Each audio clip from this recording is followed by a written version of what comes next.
Right.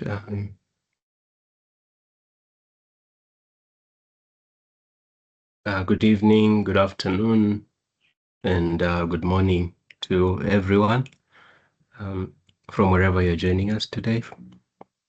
And welcome to the session. Today's session, we're going to talk about how we're going to empower, negotiate, and deliver projects to be able to get project success. And our instructor today will be Susan. Susan is from Nigeria. She'll be taking us through this session, talking about how to negotiate and how to be able to also deliver projects. We're going to look at agreements, how to negotiate these agreements, and also ensuring that the scope in the project is well defined and anything around that as well. I encourage you to be to engage on the chat as usual. Ask any questions that you have. We'll have a session where she will be able to take on those questions, and I'll be able to also allow you to raise your hand if you would like to ask a question directly, and we'll take it from there. So thank you for joining, and thank you to Susan as well for joining today. I'll pass it on to you.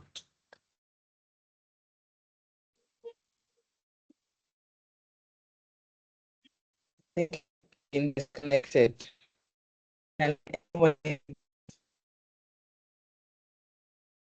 Susan, you're breaking a bit. Maybe you want to turn off your video?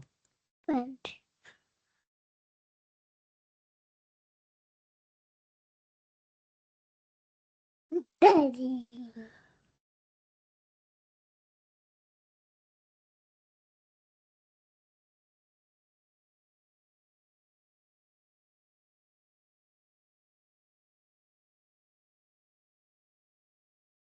Okay.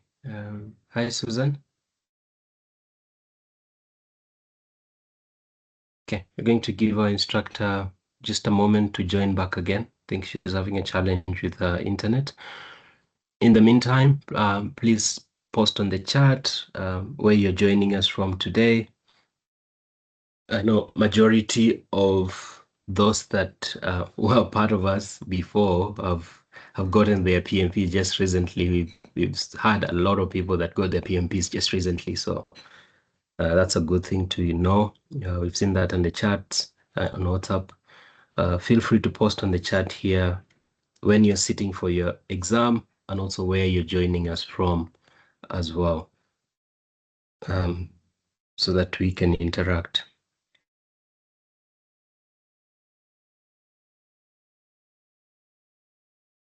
Okay. So we have Radia from Abuja. Welcome.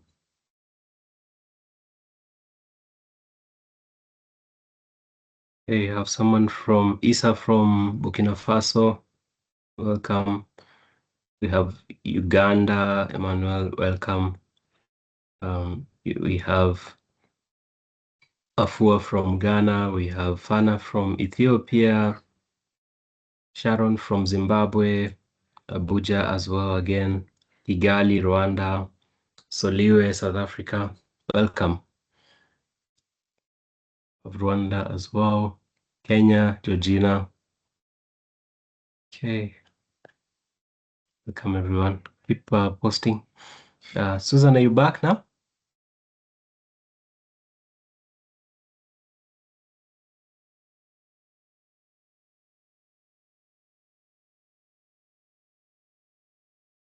Hi, Susan.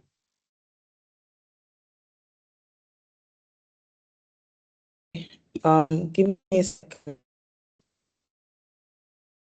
I don't know what went wrong. You're breaking a bit. I'm not sure if it's only me. Okay. I'll rejoin, please. No, it feels okay now. Okay. She dropped already.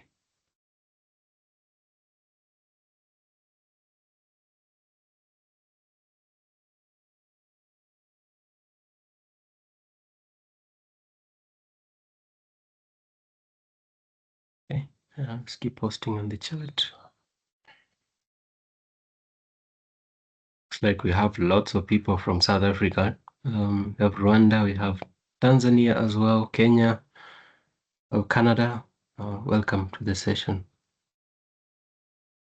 Feel free to post also when you're sitting for the exam. I know majority are sitting for their exams this month, so it will be good to know when, so that you can just connect with people that are around you. Yeah.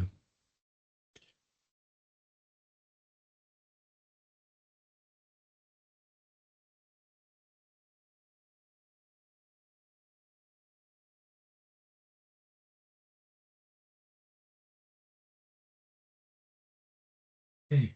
We have mostly April. We also have June, May. Okay.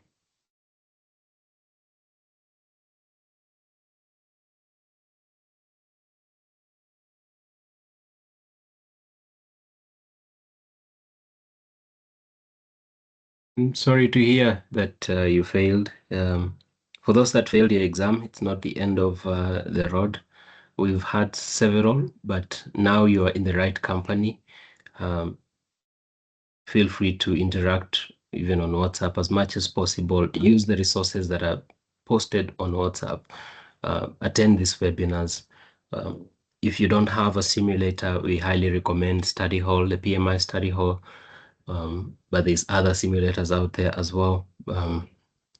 Please get them. And as most of the instructors have always said, you need to understand how the questions are asked. So that's the mindset, which is super important. The PMI mindset is super important.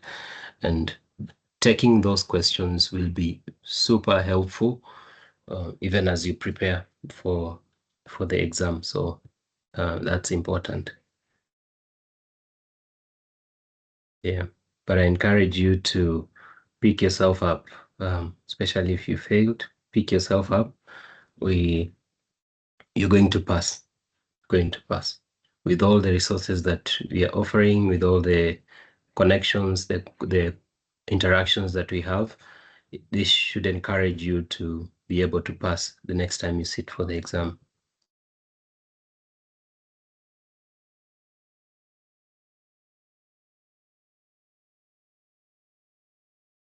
For those that are just joining, our instructor is going to join back again. She's just fixing her internet.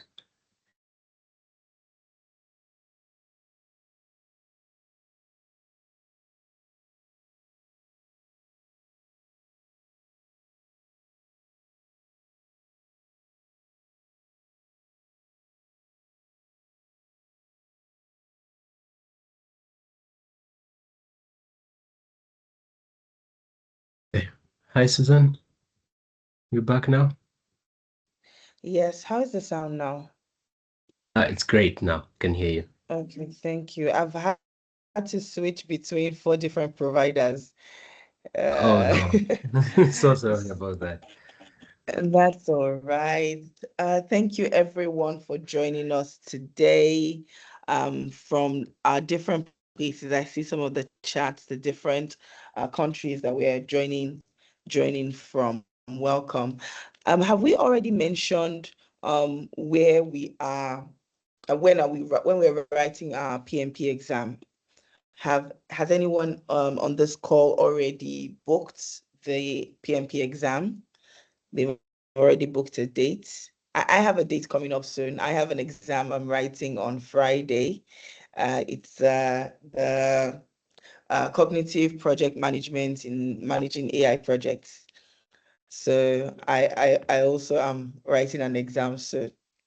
So some of the advice that I might be offering today is advice I also need to hear myself. Thank you, Sharon. Any one of us that has booked their PMP exams, anybody that's ready for the PMP exams, any dates booked, or we want to book, what dates do we want to book? 8th of May, beautiful. 6th, okay. I love a lot of May. Anybody that's writing this April? Oh, I love April, beautiful. Some people are writing, some exams in April. So you guys, Oh, on the 10th, like me, Ikenna, I also have an exam this 10th. So I wish you all the best. I hope some of the learnings we're going to take away from this class will be this session will be helpful towards our exams. Feel free to ask as many questions as possible. This session is basically for refreshers to help us be comfortable and well prepared for the exam, just to get us in shape mentally and probably also emotionally for the exam. So please ask your questions. There will be points in between to ask your questions, to unmute your mic and ask your questions. But throughout the session, you can always put your question in the chat. All right.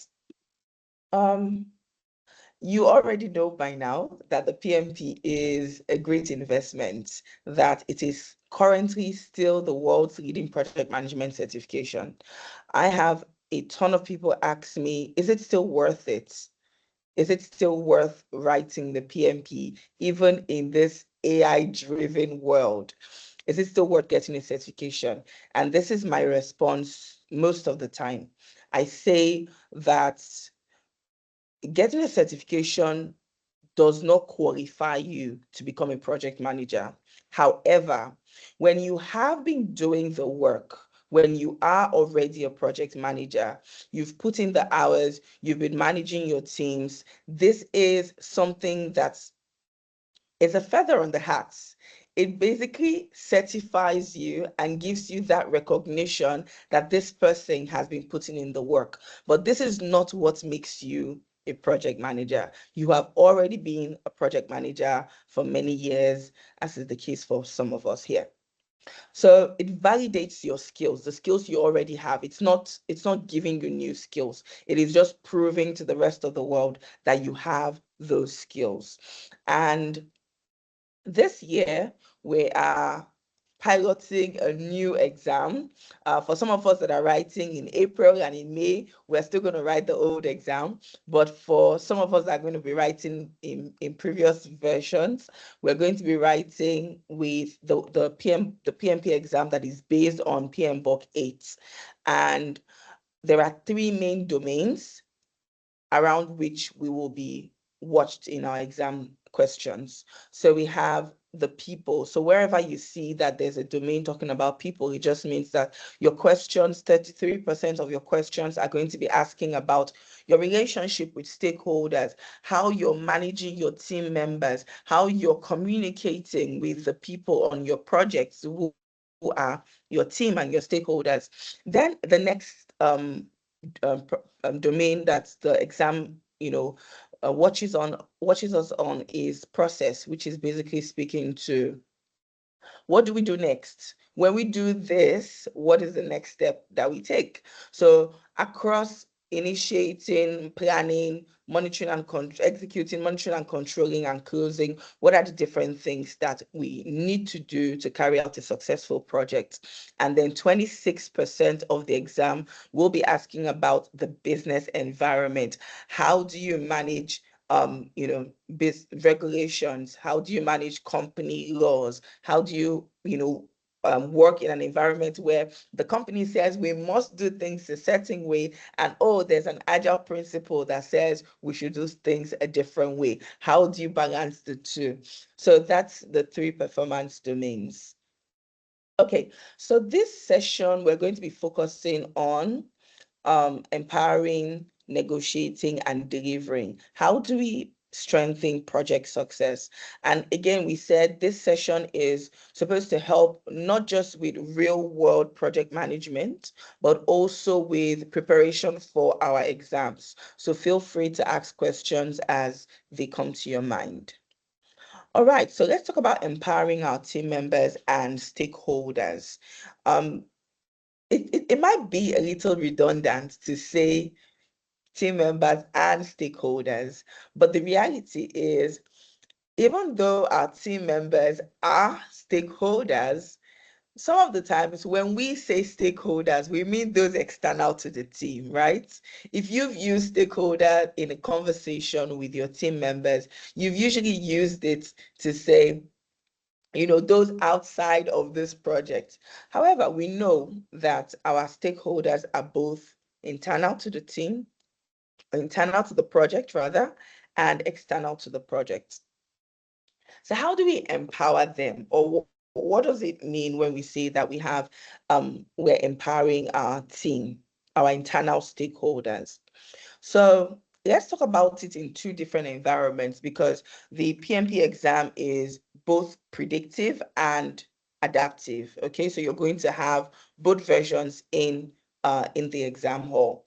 So when we say that we want to empower team members in a predictive environment, what would that look like? It would mean that we make sure that people know what their responsibilities are, that people know the work that they're meant to do, and the work they're meant to do matches up with their competence. If you give, a fish a climbing test, they're going to fail it, and then they're going to feel bad that they failed it. And so if you're assigning projects or project work to people on your team who are not competent enough to handle the work, not only is the project going to suffer, but your team members are going to be demoralized for having to struggle with the work that they do not have the competence or the capabilities to handle. And so we use tools like, and we're going to see in the next screen, some tools that can help us to manage or empower our team and make sure people are working towards their strengths. In adaptive projects, as a project manager in an adaptive or an agile project, remember that the team is self-managed, right?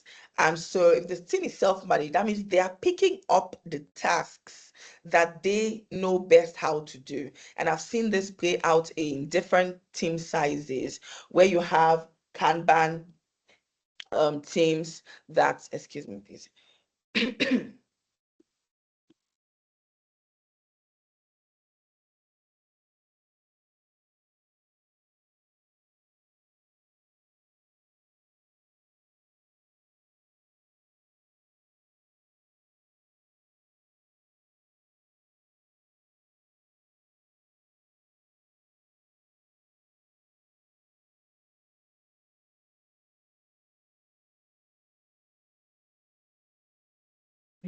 Hi, Susan, if you're speaking, you're on mute.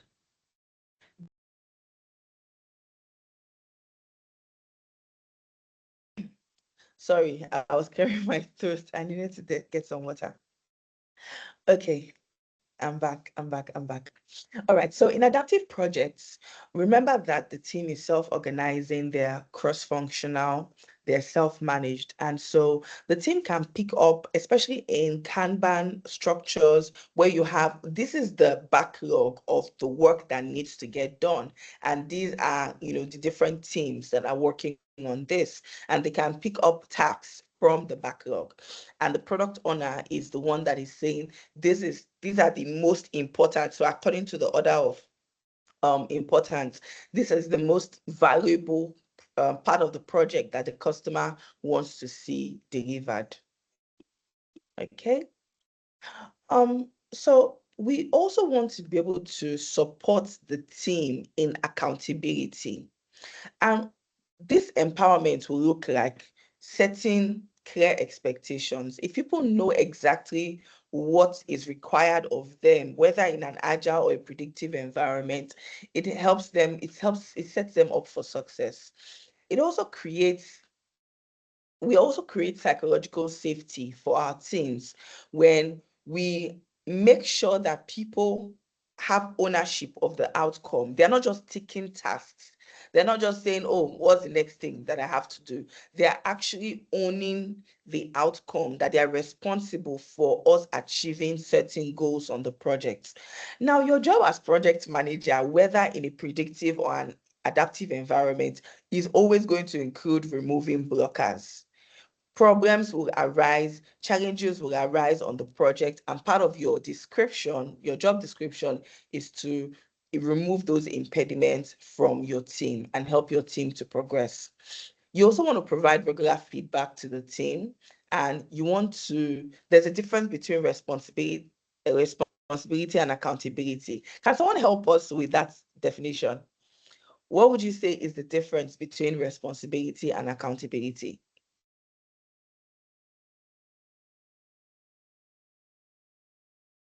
Anybody? Just raise your hand and I'll ask Nelson to help unmute you if you'd like to speak.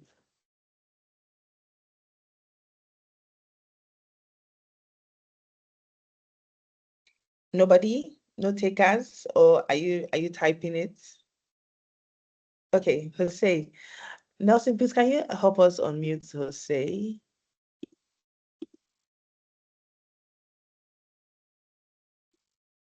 Yeah, Susan, thank you. So what I think is responsible is when you have the action. The action is on you to actually do, to make sure that a specific task is accomplished, is done. Accountable is the person that will overlook and make sure that this action is done. So if the person that needs to act and do does not do, I'm accountable for that not has happened. So in other words, it's a higher level of authority that oversees the person that is responsible, right? So it's like a two-layer kind of thing. Thank you very much. All right. So I want to make a little distinction between the way predictive environments see accountability and the way adaptive environments see accountability. So in predictive environments, one person is accountable and it could be several people that are responsible. However, let me say that again, in a predictive environment, in waterfall style, one person is accountable. One person is in charge that needs to sign off, and a whole team could be responsible. One person could also be responsible, the whole team could be responsible. However, in agile environments, because the team is self-managed, the team is accountable. And then one person could be responsible for achieving the task or for running the task. So the team is accountable in agile, whereas one person is accountable in predictive. Okay, thank you for the contributions. Let's move on. What are some of the teams that can, the tools we can use to support accountability? And I'd like to hear what your team is currently using to ensure there's accountability in your project work. So across whether it's predictive or adaptive, we know that there's a carpenter hitting something in my background. I want to know if somebody can hear it or if it's just me going crazy. Please let me know if the noise is coming through. Otherwise, I'll just ignore it. So I was talking about tools that help to support accountability, and I would like to hear what some of us are currently using to support accountability. For me, what my team has on a day-to-day basis is a project to-do list, basically. It's a project to-do list for each of the projects, and we run through to see what tasks have been done and what tasks are yet to be done. Now, we have these tools that you might encounter in the example. I hope we understand their purpose and when we need to use them. So for example, a RACI matrix, we would use a RACI matrix to determine who is responsible, who is accountable, who should be consulted, and who should be informed. Hi, Violet. Can anyone else hear me? Testing. Violet can hear me. Can anyone else hear me? Okay, thank you very much. Thank you. Violet, please try refreshing. Maybe try joining again. Thank you. Okay, so we know how we use a RACI matrix, right? It's basically just whenever you hear the word matrix, just think table. It's rows and columns. That's what a matrix is. And so RACI just stands for responsible, accountable, consulted, informed, or to be informed. And so you basically put for each task or each chunk of the project, who is going to be responsible, who's going to be accountable, who's going to be consulted, who should be informed. Then we have definition of done. And definition of done helps us to understand how are we going to know that this part of the work has been completed satisfactorily. So we need to define what will make this a satisfactory deliverable. If this deliverable has been sent at this standard, will it be accepted? So something that is also similar to definition of done is an acceptance criteria. We would use an acceptance criteria mostly in predictive, whereas we would use a definition of done mostly in agile. I hope we are not getting confused about the difference between predictive and adaptive environments, because this is something that we should be able to identify when we are seeing our questions. We should be able to say, this question that they brought up now, is this an agile environment? Is this a predictive environment? And there are some keywords that would make you realize that, oh, they're talking about an agile environment. Maybe they mention a scrum master. Maybe they mention an agile coach. Maybe they say the team is self-managed. If they just say the team is self-managed automatically, you know this is not a predictive environment, okay? And so there are some terminologies that are used for agile environments and some that we retain for predictive. All right, so we use team charter in both environments. A team charter is basically the binding agreement with our team members that this is how we're going to behave on this project. And then we have our Kanban board that visualizes where are we on each of these tasks. Has it been done? Is it in progress? Is it in testing? And so on and so forth. In adaptive environments, there's something I tell my team every time, TIA. So TIA is transparency, inspection, and adaptation. So those are the pillars of Scrum in Agile. Has anyone heard of this before? I'd like someone to join in the conversation and speak about it.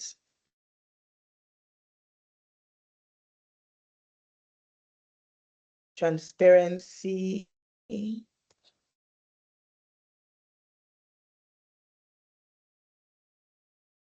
inspection, and adaptation.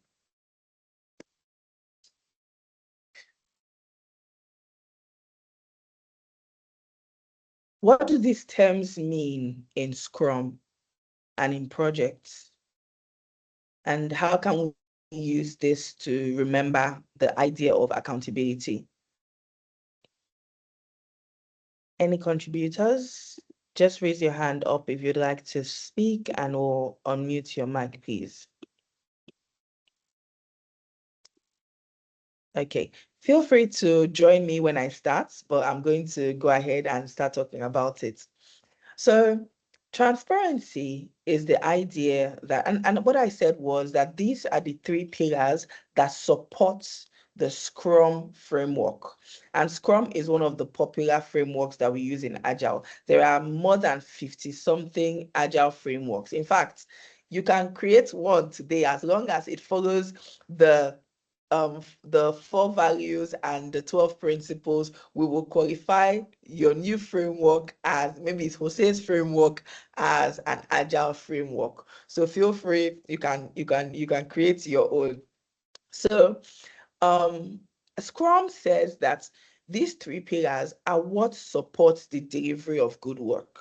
That when we want to work in, there's a value of empiricism, which is basically learning by doing, and that projects get better. Projects are developed or delivered successfully because we follow this principle of empiricism. And we cannot learn by doing if we cannot see what is happening. So transparency, we want to see the work in progress. We want to see what is happening. And we do that by having Kanban boards that everyone can see, product backlogs that people can track the work that is being done, burn charts, whether it's burn down charts or burn up charts, so that people can see what has been accomplished and what is left. All right. And this is the first layer, which is transparency. Let us see the work.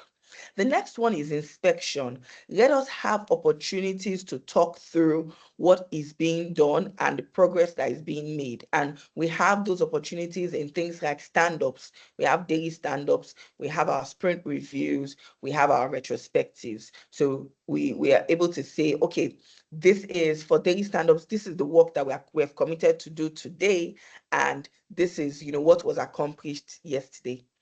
For the next one, which is adaptation, if we have inspected, we have seen that there was something wrong or something that went out of what was planned, then this is an opportunity for us to correct what was wrong.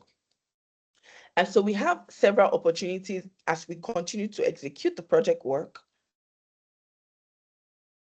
to say this needs to change. And then at the end of the sprints, at the end of the iteration, we can do something called a retrospective. In predictive projects, we do lessons learned and we capture, what needs to change. And so that we use that for future iterations of future projects. So that's the concept of transparency, inspection, and adaptation. All right. Any questions at this point? Are we still following? Are we still together?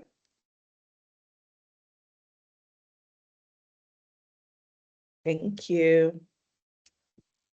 All right.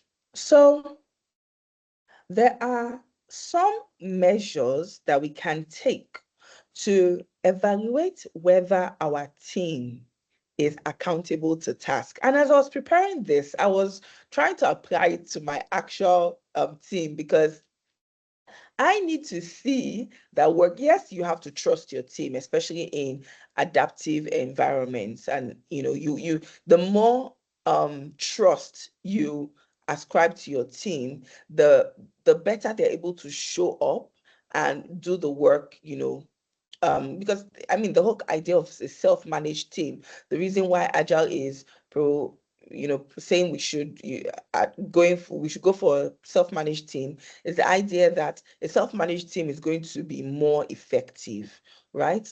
And so how do we ensure that the team is actually being accountable?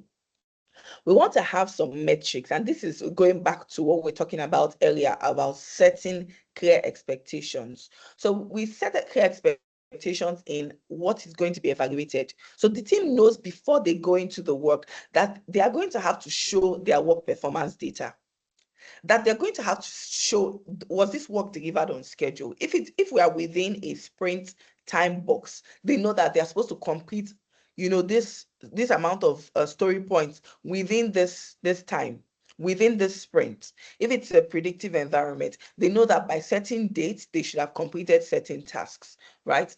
Then we have quality metrics as well that we measure according to the standard of deliverables that were produced.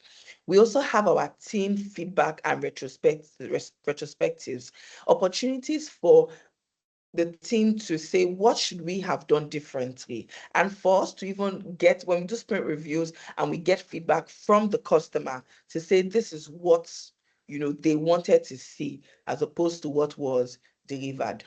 So these things help to evaluate our accountability. Let's talk a little bit about decision making. In as much as most of the questions in the exam that are talking about decisions will most likely be in an agile environment. And I'm saying this from reviewing thousands of questions. Will most likely come in an agile environment. However, you need to understand when should you step in as a project manager to make a decision, right? How do we determine the authority, the decision-making authority? Is it every decision that needs to be a unanimous vote? Everybody is going to say, okay, let's vote on this. No. Now, this is both for, your personal use in your offices, in your teams, and also for takeaways for the exam is, what is the risk level of this decision? First of all, I'm giving a disclaimer that in the exam, most likely your decision needs to be made by the people that are actually doing the work, right? That's most likely the answer.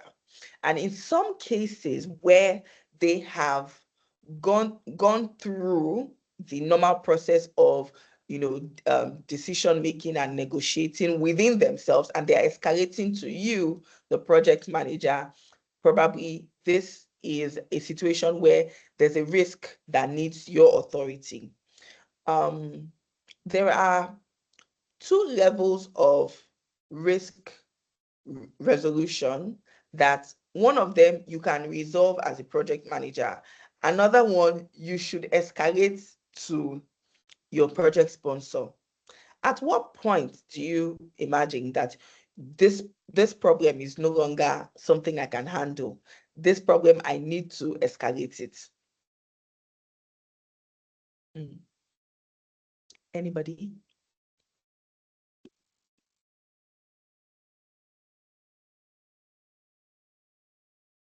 Okay. The next set of questions, I hope we don't mind. I'm going to be calling names just to, Hello? make sure that, yes, please go ahead. Yeah. So we, Jose here. So we would normally the project manager would escalate when it's something that is out of his control, completely out of his authority, right? That he needs to most probably call the project sponsor or the product owner. Let's say, for example, if we are manufacturing something and suddenly there is a quality issue and the production line needs to change, the project manager won't be able to, if that change needs to happen as such, it needs to go for the product owner, because he's the one that owns actually that production line. So he needs to go to him to get that approval, because he doesn't have the enough authority to simply make the required changes. Thank you, Jose. Thank you, Bridget. This was very apt as well. We want to escalate when it affects our budget, schedule, or scope. Now, let me explain a little bit further. So we have something called from planned risk. Thank you, Saka. From planned risk. So we have some risk that we have already made arrangements for. As long as it fits into our approved budget, our approved schedule, and our approved time, cost, time, and scope, right? Our approved scope. So that's called the baseline. Let's use cost as an example. Say we have a project that is costing, by the time you've done all your WBS, you did your breakdown and all the items in your schedule, they're costing $500,000. And then you have a project risk that has been identified. And by the time you identify, okay, if we can put a cushion here, we can put a cushion here, we can put a cushion here. And you realize that, okay, we want to do this, we want to add a contingency of $20,000 to this project. And it is approved, right? As part of your cost, as part of your budget. It is now under your cost baseline, because it's part of the things that you have gotten approval for. So you get approval for your cost baseline, your schedule baseline, and your scope baseline. This might not be only the exact things that are needed, but including the contingency. So the exact cost plus contingency is your cost baseline. The exact schedule plus contingency, how many days extra are you putting as your float, is your cost, is your schedule baseline. And the exact scope plus contingency is your scope baseline. And so this baseline is an approved version of these documents. And so if it is within the baseline, so this thing that they're asking we are asking us to make a decision on. If we make a decision, we might go 510,000. That's still within the cost baseline. So that is still what the project manager has authority to decide on. Now, remember that you are not the expert as a project manager. Your team members who are doing the work are supposed to be the subject matter experts, right? And so if the matter is something that should be resolved with knowledge or expertise, you want to, turn back to your team members for them, or maybe an SME, if you have one on a project, to handle or make that decision. And then this is purely for your personal knowledge. If you have a decision that you know is going to be reversible, by all means delegate it, because part of your responsibility as a team lead, as a project manager, is to develop your team, and you develop them in helping them make decisions as well. All right, thank you, everybody. So we have several types of decision-making structures and several types of methods. And I'm going to answer Susan's question. Can a PM escalate when there is a dispute and the parties involved have refused all conflict resolution techniques, like when department disagrees on priority? Okay, thank you, Esgard, for that answer. That is the last option for the project manager. So, Susan, I would say that you're right to say when they have refused all conflict resolution techniques. But we typically, as project managers, want to ensure that they go through that team disagreement process by themselves. So it's basically something like you're going to be a fly on the wall, making sure that they handle their matter by themselves, and then you only step in when they have tried different methods and it didn't work.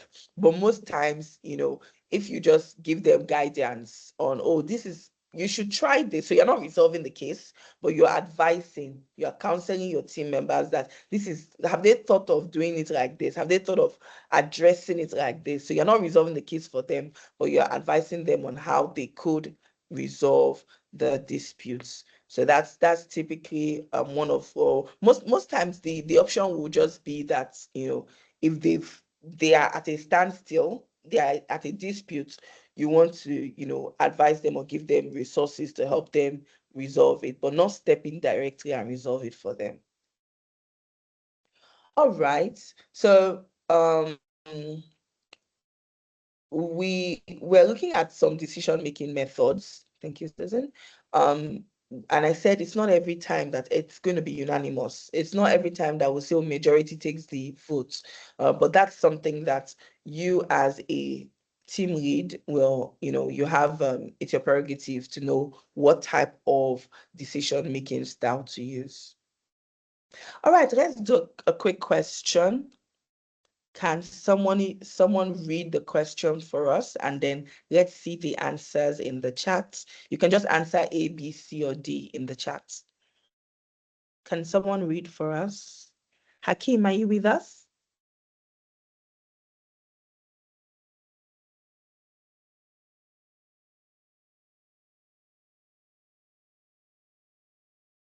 Please unmute Hakeem. Let him read for us.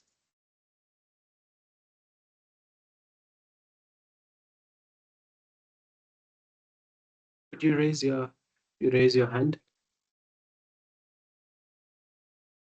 Hakeem? Yes, good evening. Thank you. So the question, Tom is working as a project manager at State EX, which is a nationwide logistics company. Tom is managing a project which will be optimizing the vehicle's location, pickup points, and routes for effective and efficient delivery. Victoria, one of the project team, emails you that she did not understand the task clearly. What should you do next? Response A, response via email that you should read the project scope document again. 2, call Victoria's functional manager and confirm again if she's qualified to work on the project. That's insensitive. Arrange a one-on-one meeting with Victoria and try to understand what's not clear to her. That's servant leadership. I think that is good. Raise this issue in the next team meeting and ask the team to clarify the answer for Victoria. So from their understanding, when there's an issue with a person, you handle it with that person. So raise this issue is out. So I think I know C is the correct answer. Thank you. Thank you very much. Thank you so much, Hakeem. I'm laughing because I'm thinking about how if I'm using my normal, like the way that I would actually read my team in some areas, I might have asked this, I might have said, please go and read the document again. What do you mean you don't understand it? Or maybe I might have actually asked that B question to say, are you sure this person knows? Are you sure this person is qualified for the work? I'm saying that in jest, just to say that I'm saying that in jest just to say that some of the times our instinct, our natural instincts on based on the way that we've been managing our teams might not always be correct, right? We do have to take, like Hakeem mentioned, servant leadership position on how we manage our team members. But thank you everybody for getting the answer. That's a good one. Okay, let's do another question before we move on to the next one. Nandi, are you with us? Would you like to read, please?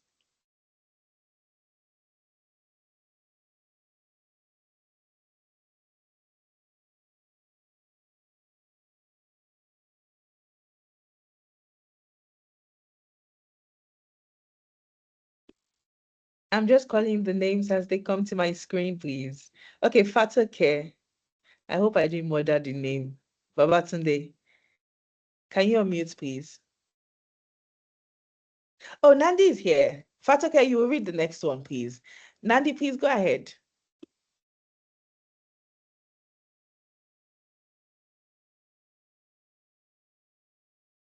Please raise your hand so we can unmute you. Okay, sorry. Yeah, my mic is on now. Okay.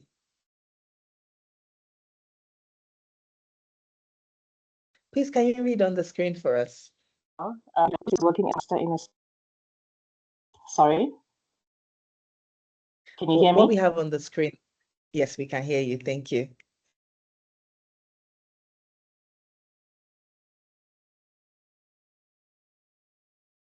Okay, Scrum team. There are 5 developers in the team. Rick is one of the developers in the team, and Rick is applying a different approach to complete sprint tasks faster. Which one is the best course of action to do for Sue? Call the entire team immediately for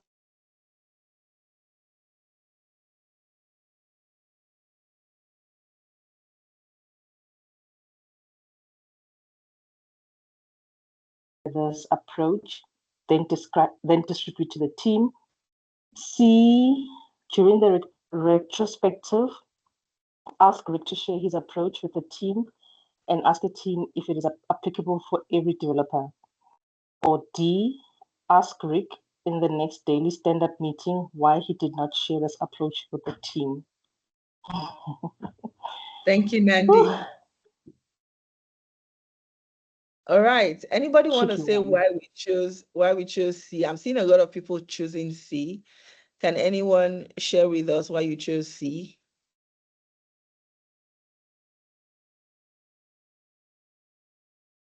Yeah, Adewale, please.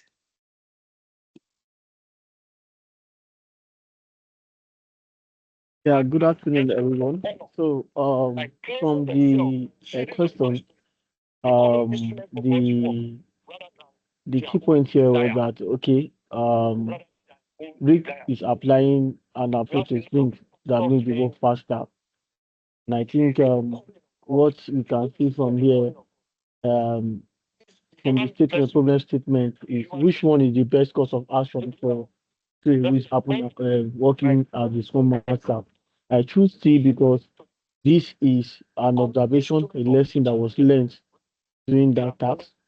And this retrospect is an opportunity for everyone to review what happened during the project, what's the lesson learned, and so that we can share and also learn from it.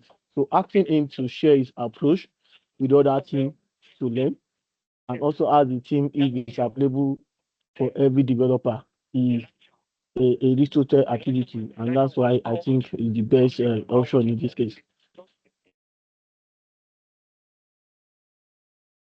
Thank you so much, Adewale.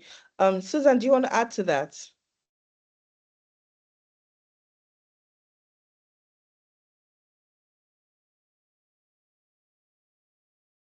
Yes, please. So why I chose the retrospective, I just hope I'm correct, because in retrospective, like he said, what we review what went well, we discuss successes, and then we identify what didn't go well.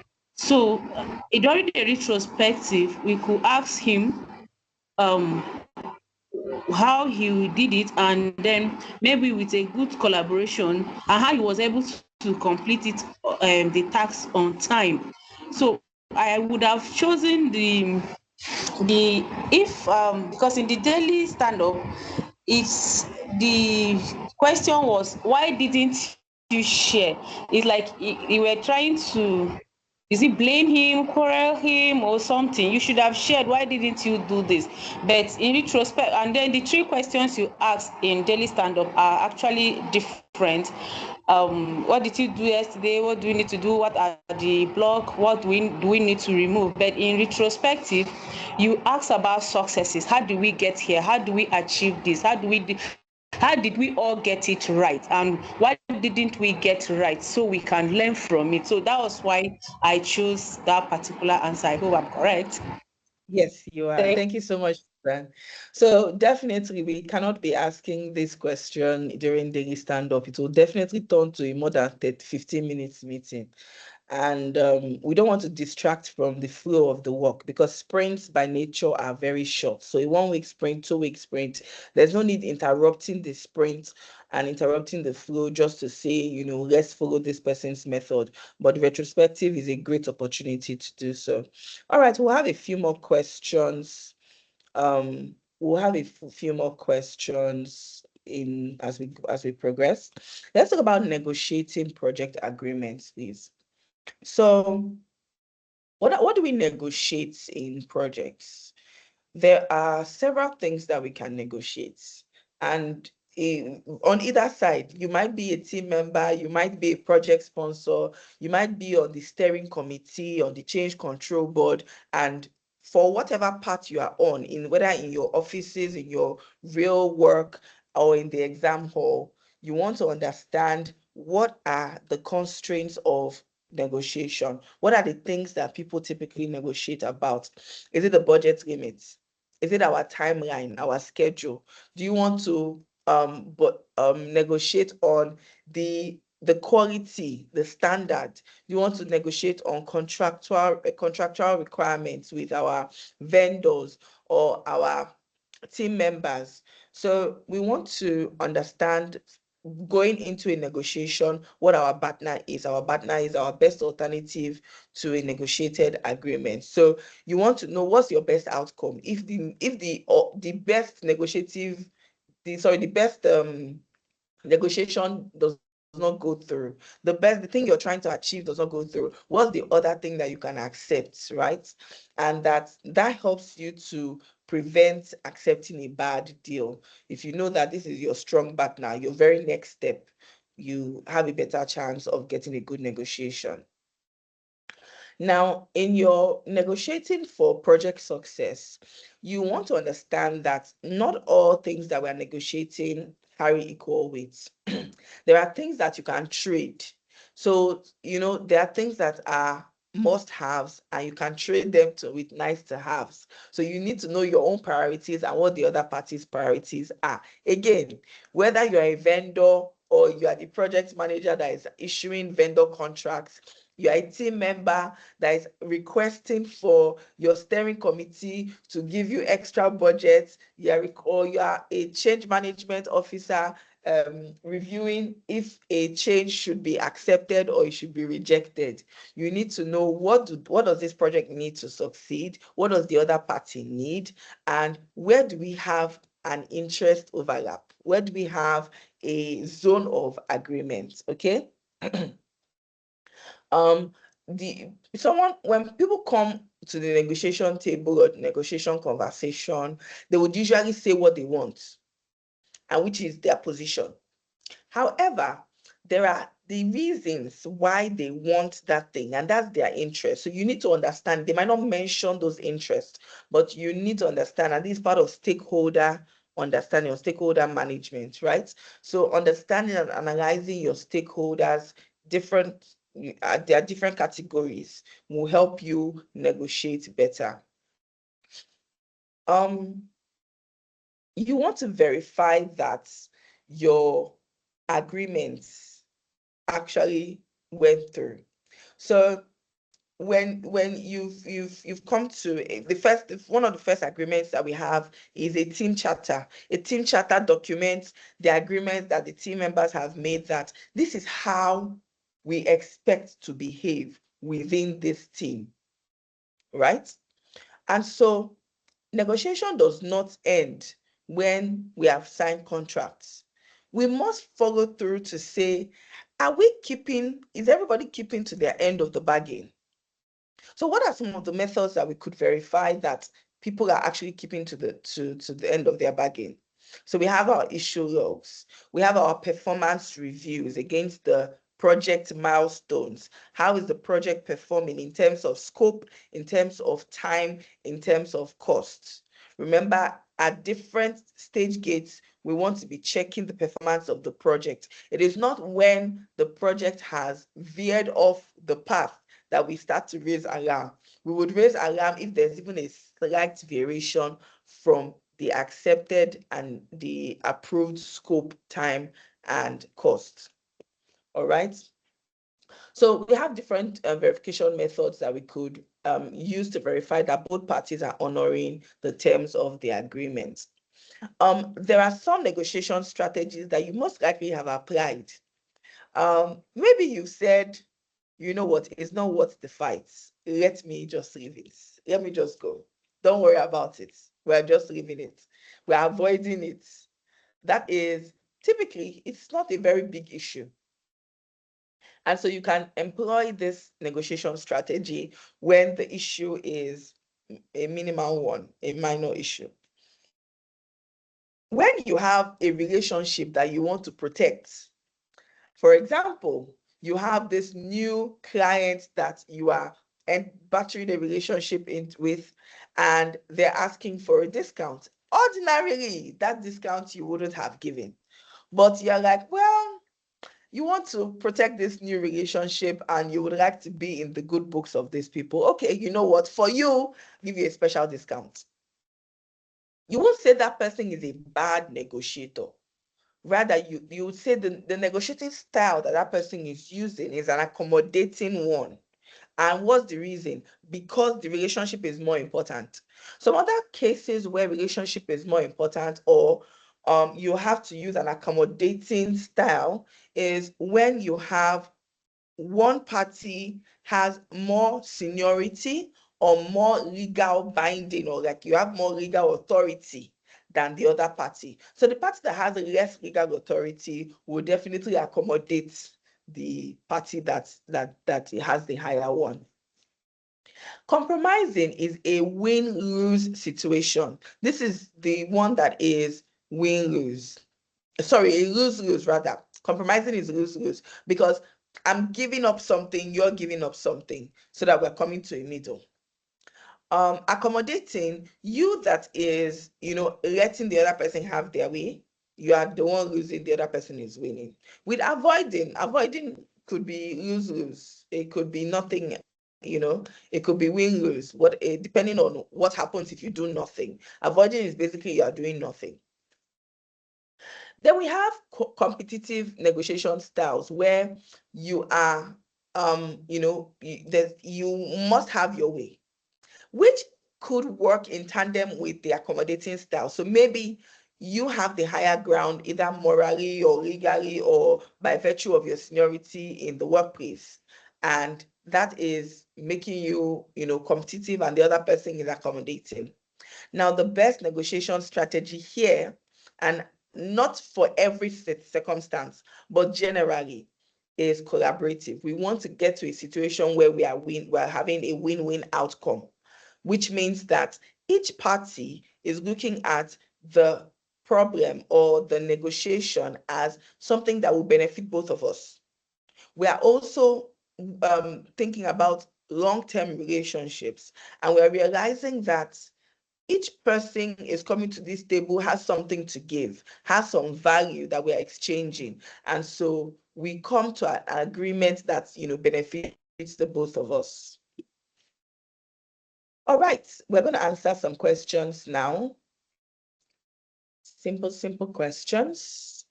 I had someone that was going to read for us last time. I don't know if he's still on here. Babatunde, are you still on? Yes, I'm here. Please read for us. Okay, so I should read. Yes, please.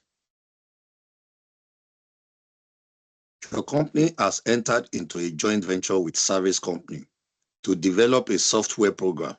Which of the following should be cooperatively prepared by both the buyer and the seller during the teaming agreement process?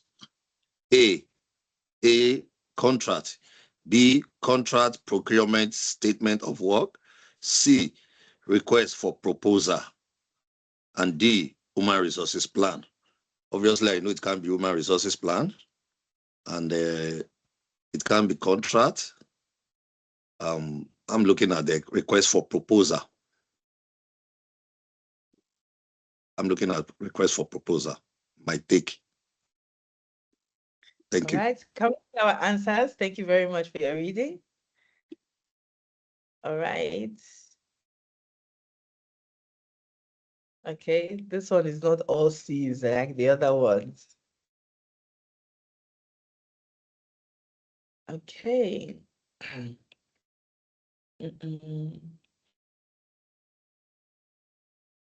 Okay, so I will answer why it is not C, but I would like someone to answer what they think the correct answer is and why.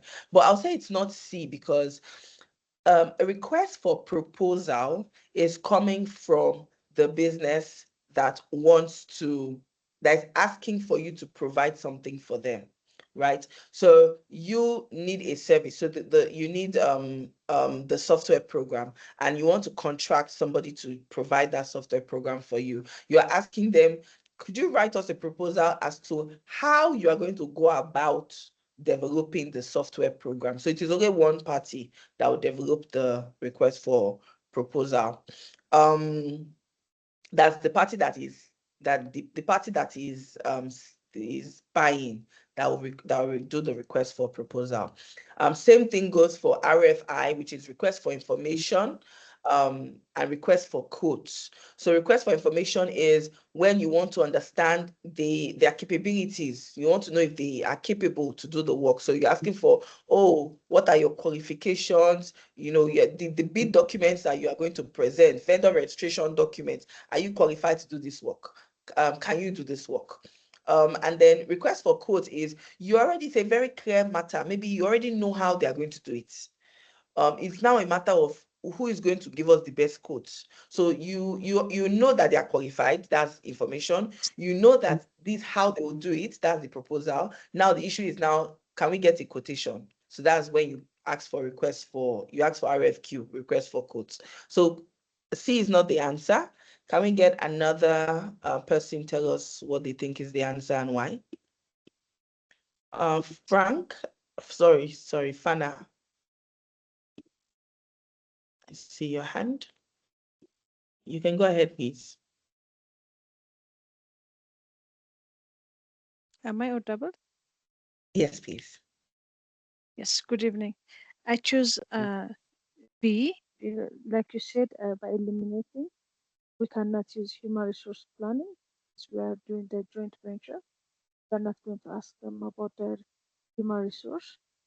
And the contract, choice A looks like a contract is not completed. So choice B is contract and procurement statement of work. It will be completed. We are doing it together. Thank you very joint much. venture with, yes, that's my choice. Thank you. Fana, I love that process of choosing by elimination. You know, it works very well in the exam hall. Please continue, because most of the time you realize straight off two options that it's not possible that this can be the answer. And then it's easier for you to decide between two, which one is the correct answer. Tayo, would you like to add to that, or have we already answered what you wanted to say?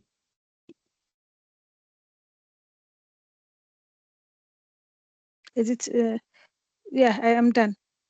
I'm done. Okay, Thank no, you. I was Tayo, because Tayo has his hand up or her hand up. Okay, maybe we have already said what Tayo wanted to say. So yes, Fana is correct. It is the contract procurement, contract and the procurement statement of work. So before we are doing any procurement, we'll have our, the buyer and the seller, they want to come together to prepare the procurement statement of work that's going to satisfy the requirements of this project. Based on that statement of work, we will now negotiate and draw up our contract for the award. All right. Let's go to the next question. Do we have a reader? Volunteer, please. James, are you with us? Would you like to read, please?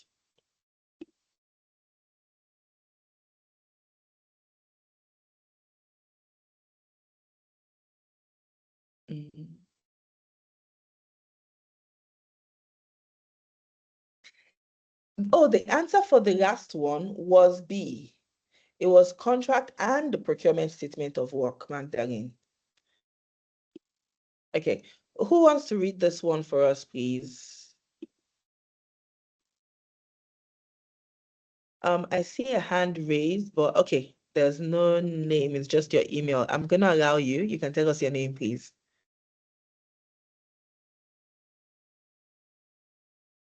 Mapulen Ketsi. Sorry if I mispronounced it. You can go ahead and unmute and read for us.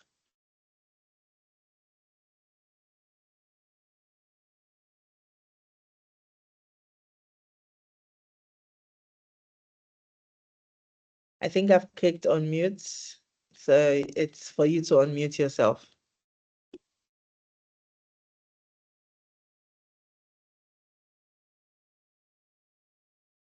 Am I audible now?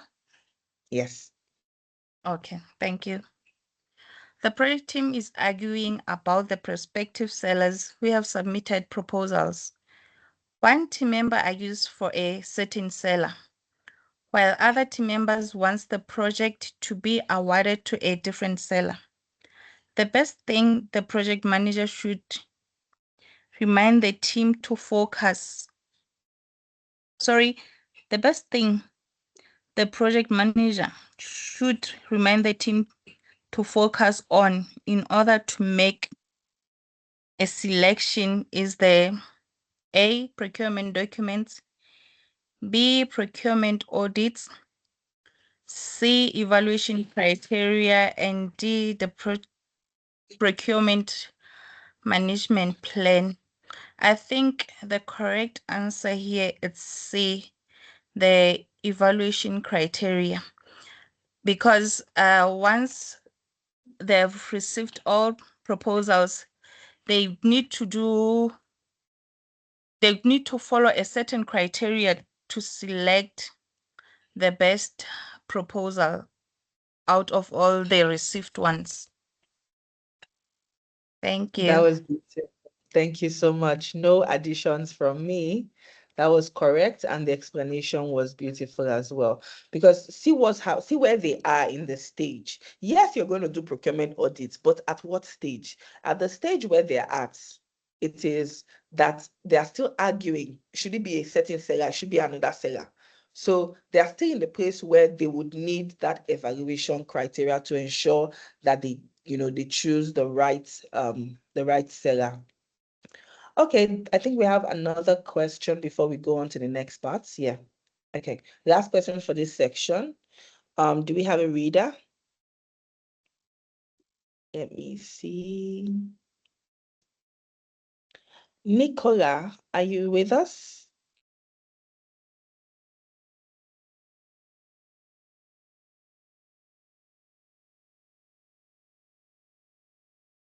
Are you with us?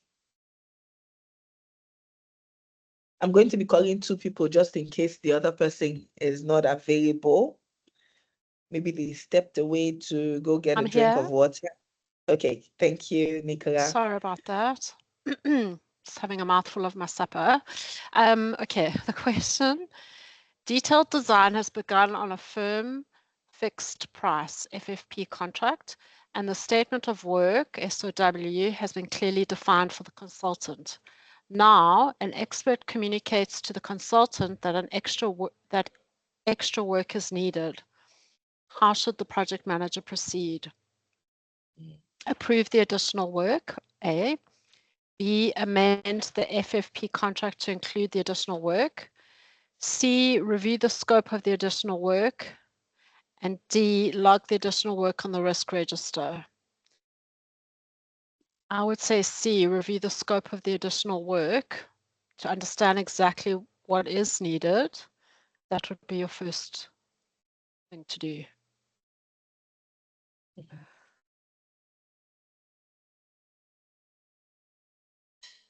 Any additions, any thoughts on why we want to choose that? I think the first thing you want to do is understand exactly what we're talking about.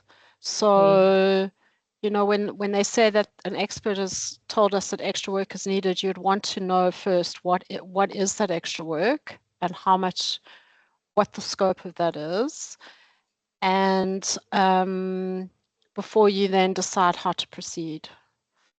Yeah, I have a point here. The question says that the statement of work has been clearly defined for the consultant. So if there has been defined, means that it's clear. Why should we review? And you know, these are the type of tricky questions. The question also doesn't say what should the project do, what should the project manager do first or do next? Just ask how should the project manager proceed.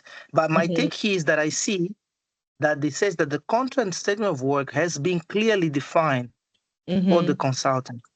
So meaning that information is clear. If it's clear, I think it's about taking an action rather than reviewing again. And that's a little bit on the PMI mindset. I don't know. So for that reason, I would say that one would need to first, since it's clear, then one would amend, right, the contract to include the additional work. So you would do an amendment because the information has been clear. So if you know it's clear before additional works has to happen, the contract needs to be amended in order to include what needs to be considered. I'm actually a little bit between B and D, because in D it also says to log the work in the risk register, because we have noticed that there's an issue. So I just want to take that. Okay, so I want us to understand the criteria of a firm fixed contract, a firm fixed price contract now, because that's going to be really mandatory. Like that's very pivotal to understanding this question and getting it right. So the client doesn't care what you do. If you want to add more work, go ahead. They've already signed a firm price. They are not going to, you know, they're not going to give you more money. I don't know if you understand what we're talking about now, right? reviewing the scope of additional work is something that typically would likely do. But now that we have an expert, I remember that PMP reveres the advice of experts. And so our expert is saying that this extra work is needed to achieve the work. So it's not something that if we put in the risk log or risk register, we might be able to attend to it later. If it is not included in our FFP contract, it will not get done. So at this stage where we still have an opportunity to discuss with the people to say, let us review the contracts, we would definitely want to take that chance to review the contract and include the additional work. That is my take. All right. We have some people that are going to read the final set of questions for us. I see Neka, your hand up. Let's go on to the next part, please. So want to plan and manage scope. Let's talk about the difference between product scope and project scope.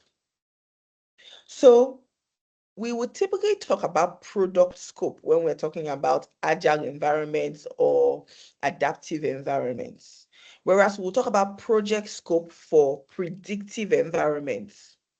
So project scope is basically all the work that we want to get done. Chief. Hello? Do we have? Sorry, Yes, please. sorry, Susan, just a quick question. I wasn't clear on the previous one. What was the final answer? Sorry. So my answer was that since we still have the opportunity to discuss and amend the contract, we should do that. Otherwise, we would not be able to address that issue once we've started to work on it, right? Okay. And so the answer would be A, amend the FFP contract to include the additional work. I also mentioned that PMI reveres the advice of experts. So when we say there's an expert that has said this is what needs to be done, we want to assume that all the other things have been reviewed before the expert is giving this advice. Okay. All right. Okay. Thank you, everybody. Let's plan and manage scope. So we're talking about the difference between product scope and project scope. And we said the product scope is, both of them, scope is the work that needs to get done. As simple as that. We break down our predictive project scope into work packages. We have our WBS, our work breakdown structure. From there, we develop our schedule that has more details of the items that need to be completed before we can say we have done our work. Now, when we itemize the project scope, typically it is in terms of actions to be taken. The language is fix the windows, paint the walls. That's the language of project scope. Is language of what is the action that needs to be taken. And then when we go deeper into our schedule will cover who will do that action and what resources would we require to achieve those actions. So that's our project scope. When we do predictive scope management, we filter from the scope down into our schedule. It's one stream, it's one fluid work. As we're breaking it down from the work packages into smaller pieces of work and tasks and activities. Those activities are now assigned time, they're assigned duration, they're assigned resources, responsibilities, or parties that are responsible, and they are arranged according to their order of occurrence. And that is what turns out to be our schedule, right? And now, this project scope, we measure it against our project management plan, which means that we must measure, according to the plan, where are we on this scope? Which part of the scope have we accomplished right now? And because, like I said, the scope feeds into the schedule for predictive methods, we will be able to say at some point that this is how much of the scope has been completed. Moving back to the other one, the product scope. We use product scope in an agile environment. It is demonstrated in a product backlog, which is an ordered list of all the functions and features that need to be delivered. So while the predictive is using the language of actions to be taken, product scope is using the language of things that need to be done. So instead of paint the walls, you would have painted walls.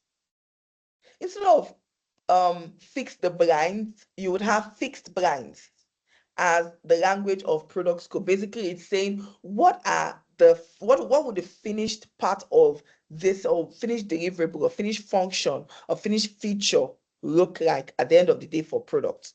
And so you would have those broken down into user stories, and you would have them itemized or arranged or organized in order of value.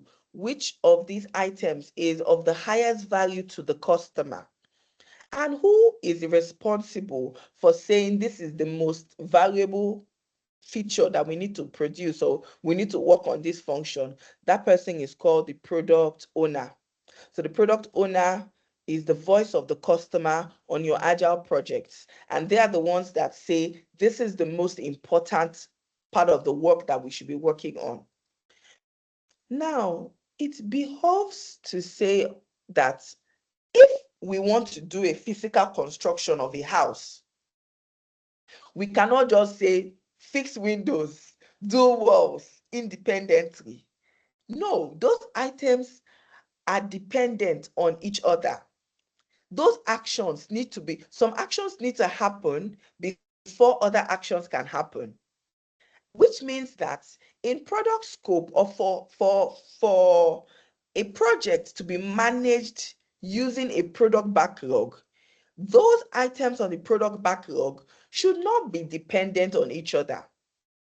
If they are dependent on each other, you would rather benefit from using a predictive method of managing the project, which means you must do this part, you must do A before you do B, before you do C. Whereas with the product scope, these independent features and functions can be produced at different times, and the only thing that is making them a priority is not a dependence on each other, but rather that the client is expecting this one first. The client needs this one first, right?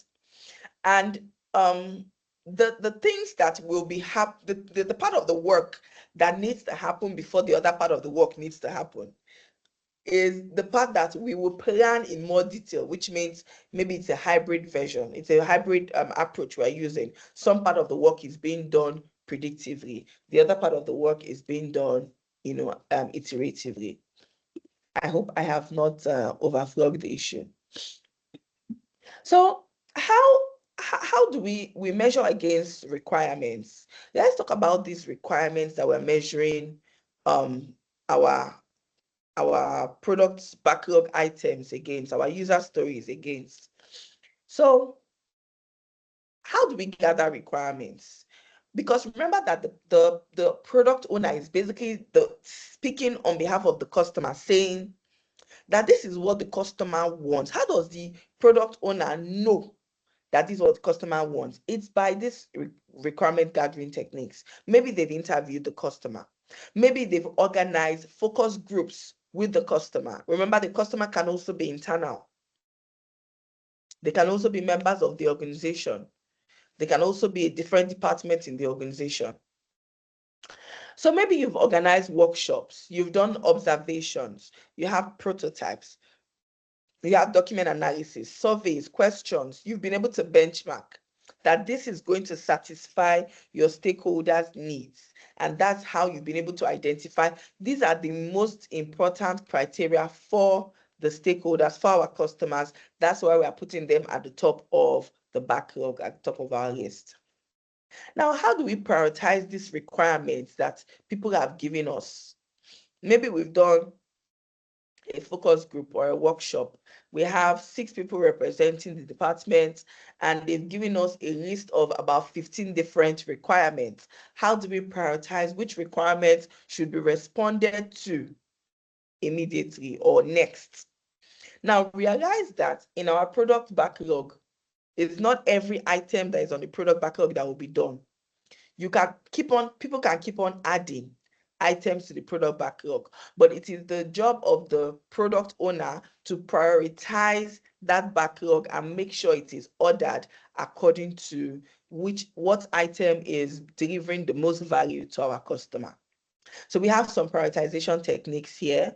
Most of the time, they might not ask you to define the technique, but the way that you might see it show up in the exam is that they might say, okay, we want to decide. They might not even use the word prioritizing. They might just say, we want to decide which one to use. And the options are, okay, which method do we use, or how do we go about it? And they give you, okay, one of these methods, or they say, which of these methods would we not use, basically. So you need to be familiar with some of the prioritization techniques. The Moscow technique, which is must have, should have, could have, won't have.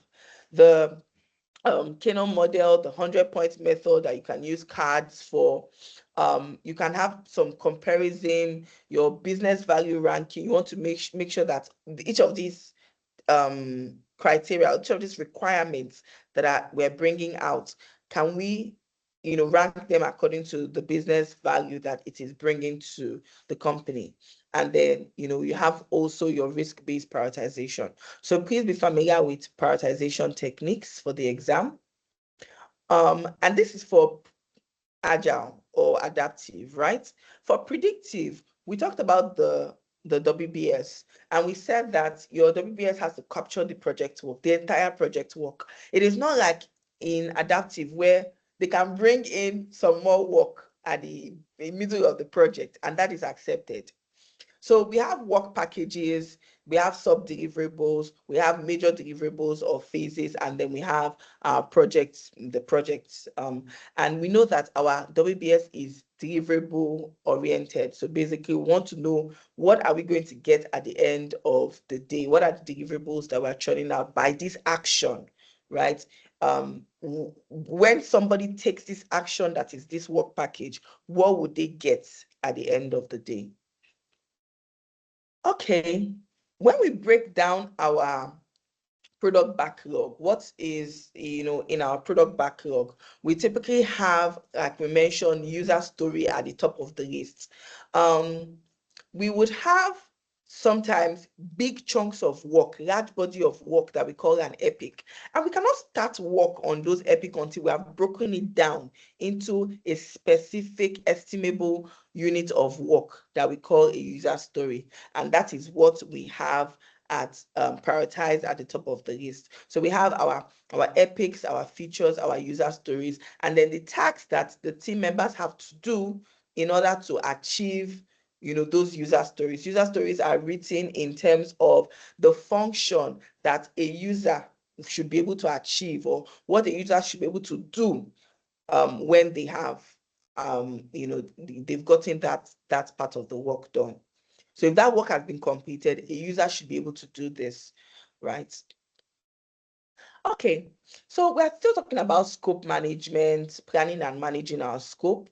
And we've talked about both types, whether it's predictive or adaptive. We're still going to have to manage scope. Monitoring scope in terms of, checking that our scope is still going according to the plan in terms of the predictive, because it is the predictive that we have a detailed WBS, and that detailed WBS tells us, it informs us what work is going to be approved. Our scope baseline, right, is the approved version of the WBS, the approved work that we are going to do on this on this project.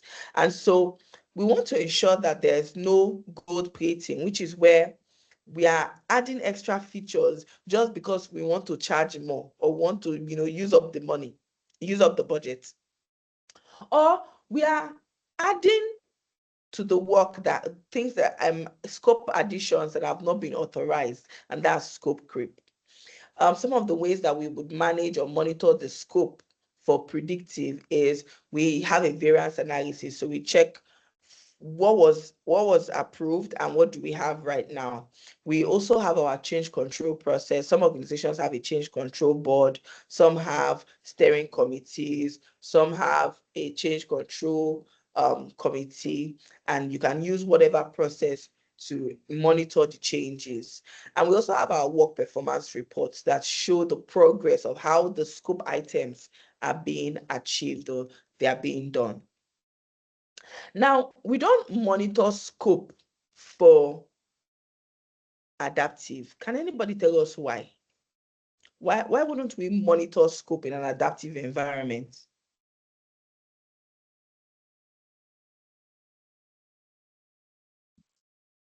Fana, please go ahead.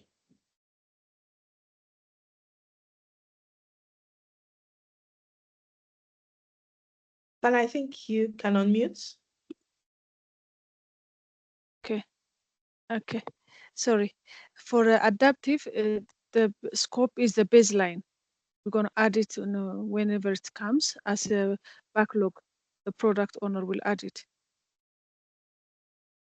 Thank you very much. So we don't monitor. We can't change it.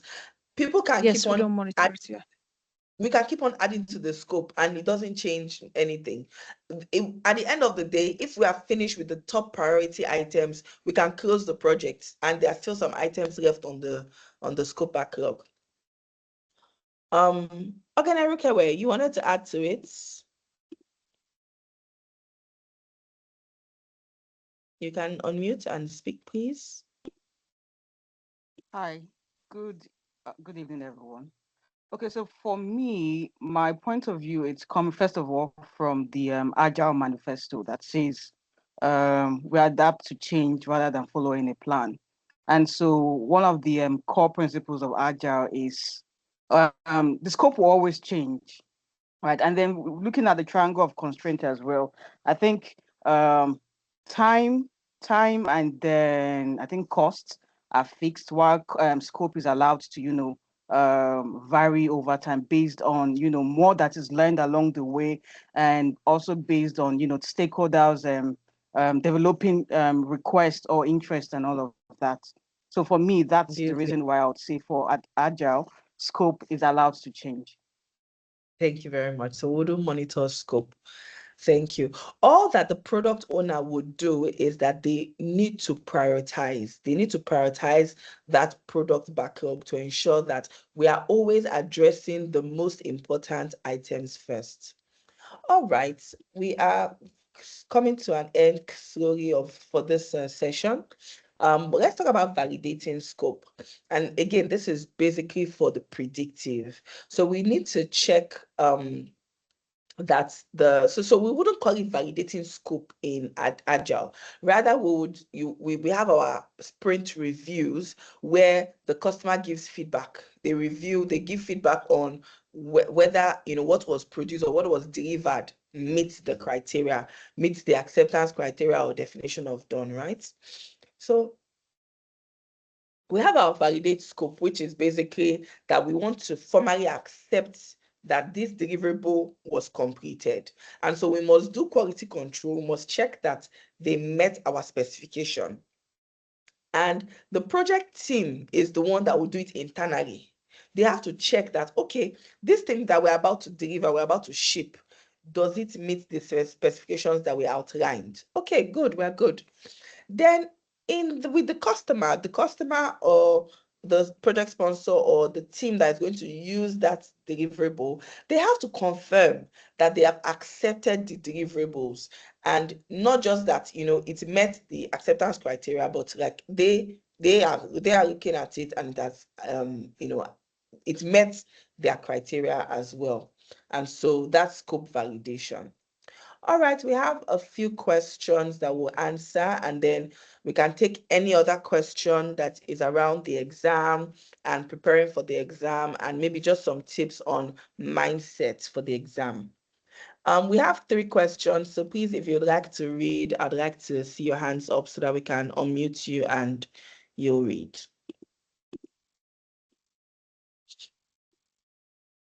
Anybody?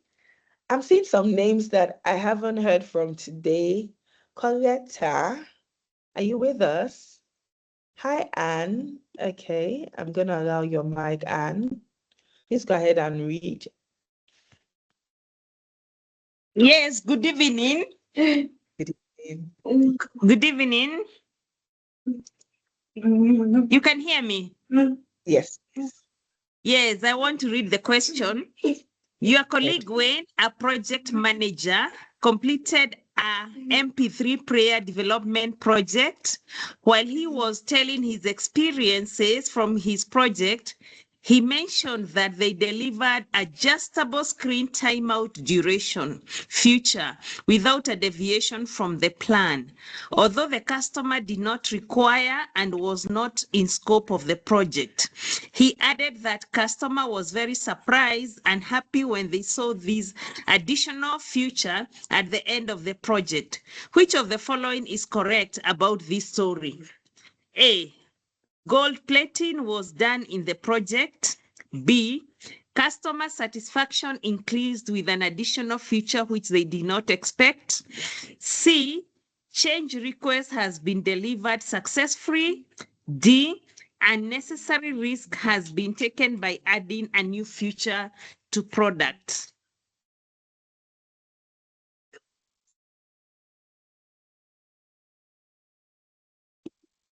Comments? What do we say is the answer to this one?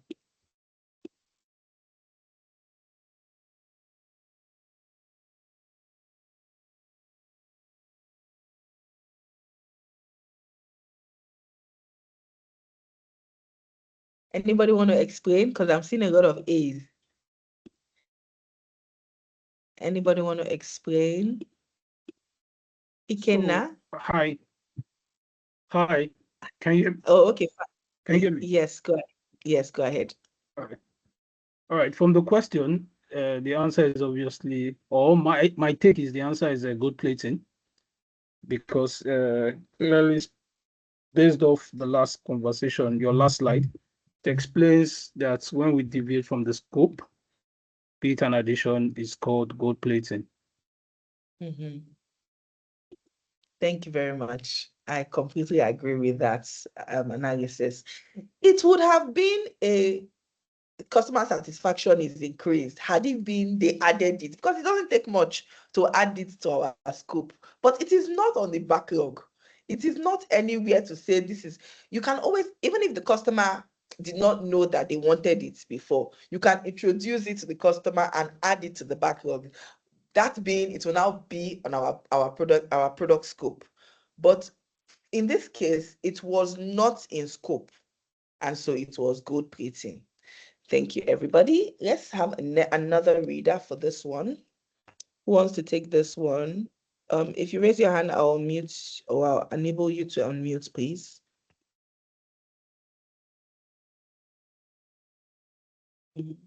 And thank you, everybody, for your patience so far. All right, Ikenna, you can go ahead. All right. John is a project manager of a complicated project. When he started creating a work breakdown structure for this project, he realized that it is too complex to complete the work breakdown structure on a single sheet. You, a colleague of John, recommended using a work breakdown structure numbering system. Let me take that again. You, as a colleague of John, recommended using a work breakdown structure numbering system to John to A, determine the complexity of the project, B, help in automating the work breakdown structure using appropriate software, C, provide a hierarchical structure for each work breakdown element, D, to present the risk of the project. Okay, we see a lot of answers. Does anybody want to give us their rationale for their answer? Tayo, do you have a rationale for your answer?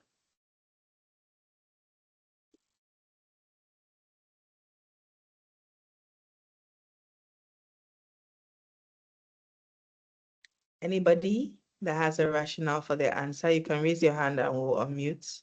Tayo, you have to click on unmute, even though we've enabled mic for you.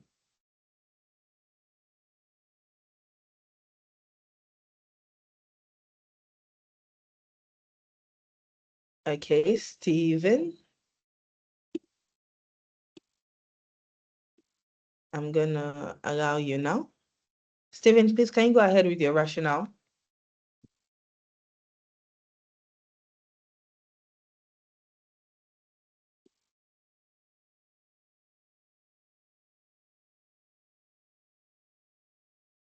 Hi, Stephen. Are you with us?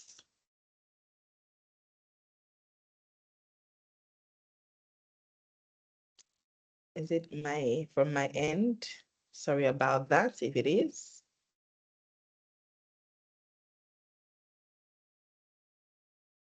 Tayo, Stephen, I've given both of you access. Anybody that has... Hello? Yes, I can hear Are you. you hearing me now? Yes, please. Okay, the answer I'm choosing is C. Provide the hierarchical structure for each WS element. Because now Okay. when you have activities, you break them down into sub-activities. And when you're numbering, the main activity, for example, if the first, you can give it maybe 1.1, then 1.1 can have 1.111, 1.112, so that the lower activities, when implemented, they can give or produce the higher level activities. So they are in a hierarchy. The lower ones, Beautiful. when implemented, then they help you to deliver the higher level outputs. Thank you very much. Numbering helps to actualize that hierarchy of the Yes, activities it in the work does. breakdown structure. Thank you. I completely agree. Thank you so much, Stephen. Okay, so we are going on to the very final question for tonight. And thank you everybody for your participation and answering questions and, asking them as well. Who was going to be the last reader for today? I'd like to see a new name that we haven't seen today, that hasn't contributed yet. Let's take the opportunity, please. As soon as I see your hand up, I'll unmute. But please ask your questions. If you have something that you want to ask about the PMP exam, Richard, I'm going to give you access now. You can ask your questions in the chat, and you can raise your hand to ask questions after this, please. Richard, please go ahead and unmute and read. All right, thank you. During project execution, a team member comes to the project manager because he is not sure of what work he needs to accomplish on the project. Which of the following documents contain detailed descriptions of work packages? A. WBS dictionary. B. Activity list. C. Project scope statement. D. Scope management plan.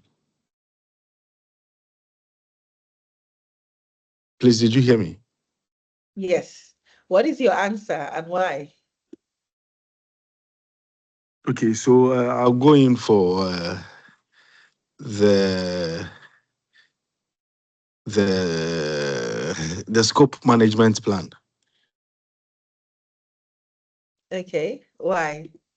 Because I think that in the scope management plan, it will clearly define all the terms. It will be detailed enough, give the descriptions for the work packages in the plan. Okay, thank you. I disagree. Does anybody else have another answer? And do you have your rationale, please? Thank you so much, Richard, for your reading. I see some persons have mentioned A. Do we have a rationale for it? Titi, let me unmute you, please. Go ahead, Titi, please. Yeah, I think the answer is A. WPS dictionary. I believe it will show the work breakdown structure of everything, that all the packages as regards to the project. Thank you very much. That is correct.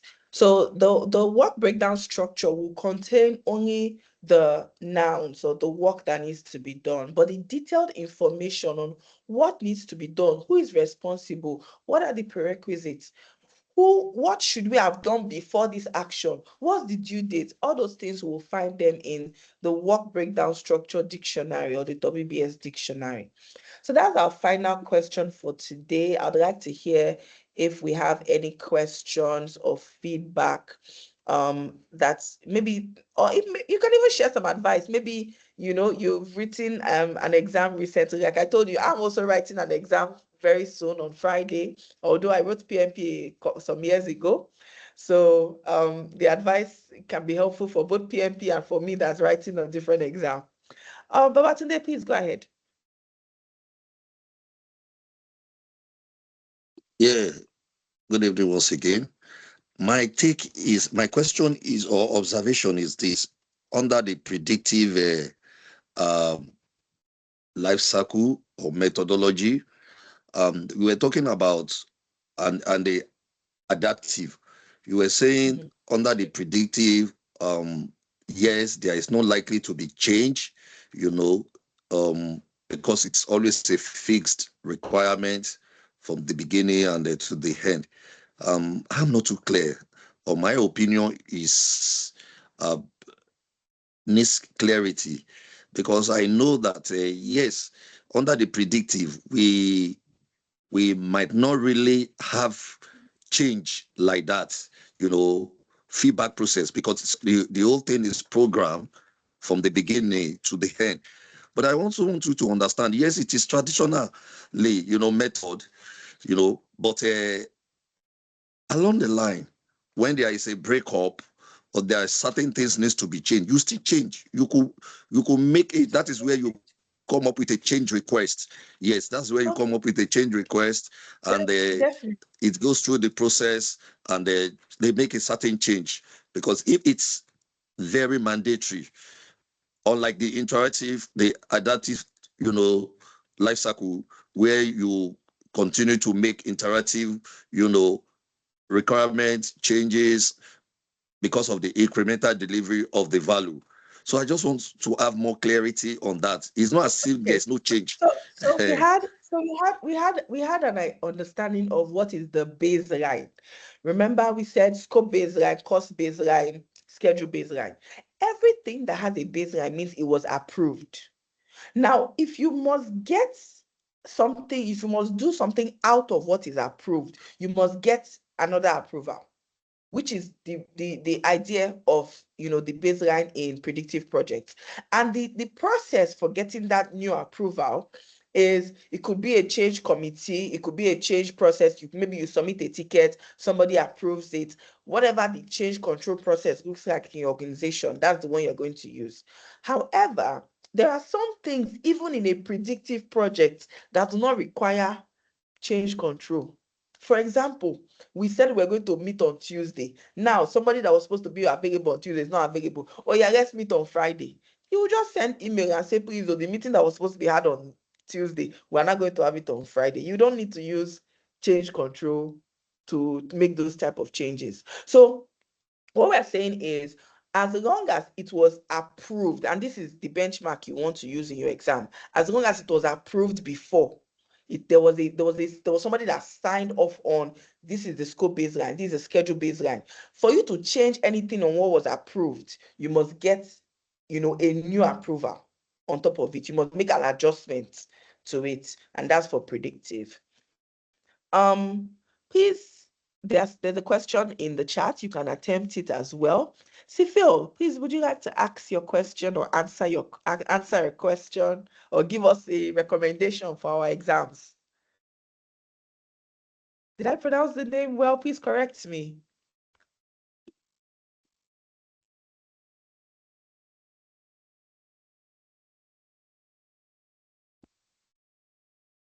Sifile. Thanks for that opportunity. Yes, you did pronounce it almost there. It's actually Siphelile.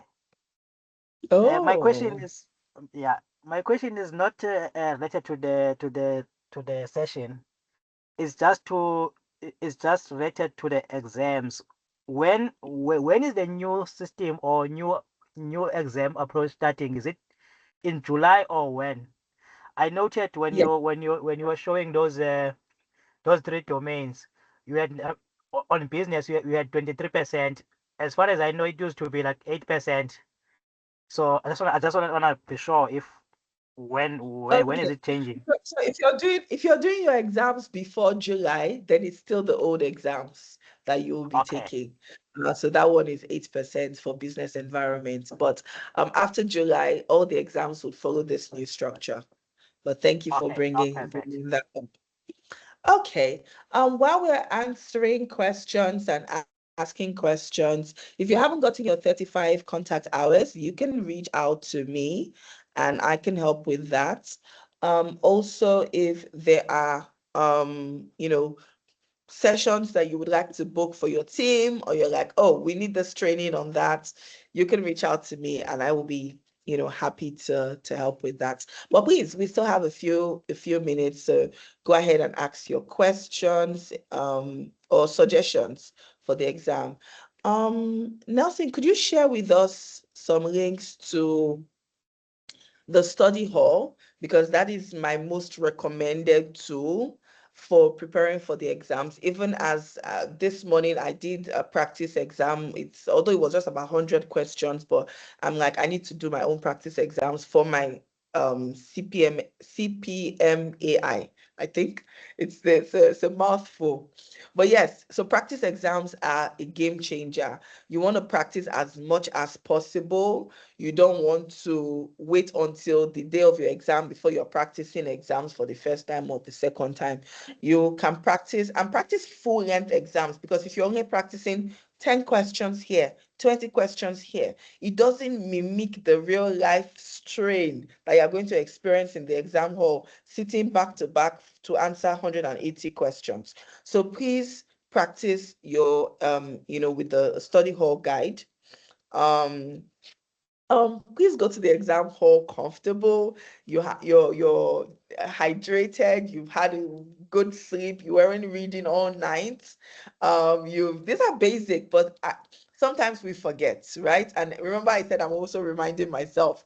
You don't want to strain yourself too much. Maybe you do too much exercise in the gym, or go and play a heavy game of tennis before you go to the exam hall. You'll be tired. You'll be drained, mentally drained before your exam. So do that mental and physical preparation before you go to the exam hall.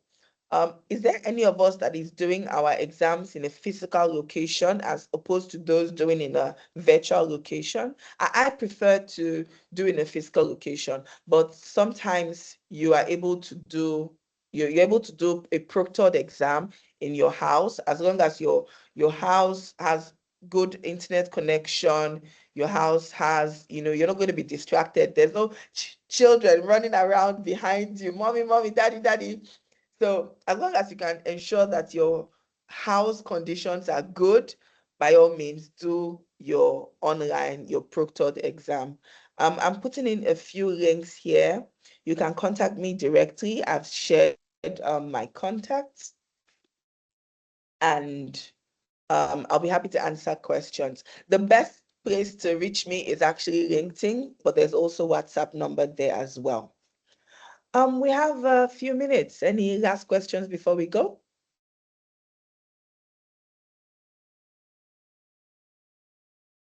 Yes, Susan, it's Jose here.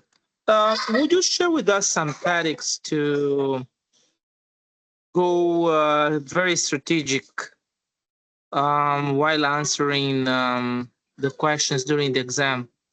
Because we know that time is a limitation, and sometimes reading a question and making the analysis and having the right approach, while going through over 100 questions might not be that easy. So if there is anything you would advise. That's a good question, Jose. So practice, because the more you practice reading the questions, the better you'll get at it. That's the truth of the matter. Like, the course I'm doing is an AI course, and at first it was just so boggled. It's hard to understand. The concepts are strange, but the more I'm familiarizing myself with the practice questions, the easier it is for me to pick it up and understand. Like I can scan through a question and realize what they're asking for. So practice is really a game changer here. And you want to give yourself exam simulation. So when you set aside a Saturday, 3 hours, I'm only going to sit down and practice for this exam before the main exam. That would give you more chances of getting used to the question style and being able to read at a good pace. So the more you practice, the better you'll be at it. The very first times it might be difficult, but after a while you'll get better, I promise. I will share my slides, Anne. I'm not sure, Nelson, is there a chat? How do you send it? I'll send it to Nelson and he'll share with you. Yeah, just share them with me, and then we'll share. Mostly we only share the slides that the instructors have shared. So yeah. For the PMI simulation, you want to just go to pmi.org and you want to get to Study Hall. So from your dashboard, you should see Study Hall. It's worth it. It's definitely the best investment for your exams. I'm going to share a link to Study Hall on the chat as well, if you need to. When the question is long and you lose flow, again, this happens a lot because it's tiring. You just have to train for it. It's like endurance training, just like you have to train for a marathon. You have to train for the exam. So keep practicing, please, John. All right. I'm going to stay here until the time is up. But Nelson, back to you. It's your meeting. Right. I wouldn't say it's mine. This has entirely been yours for the entire 2 hours. But thank you so much for such an insightful session. It was very interactive as well, and it's every time I attend these sessions, it feels like I'm back to getting the knowledge, and I know it doesn't stop with the exam. So this is always refreshing to be here. So thank you so much.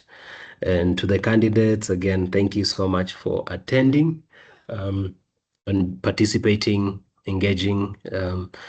We recommend you keep this going. And like Susan has said, please subscribe to these simulators, Study Hall being one of them.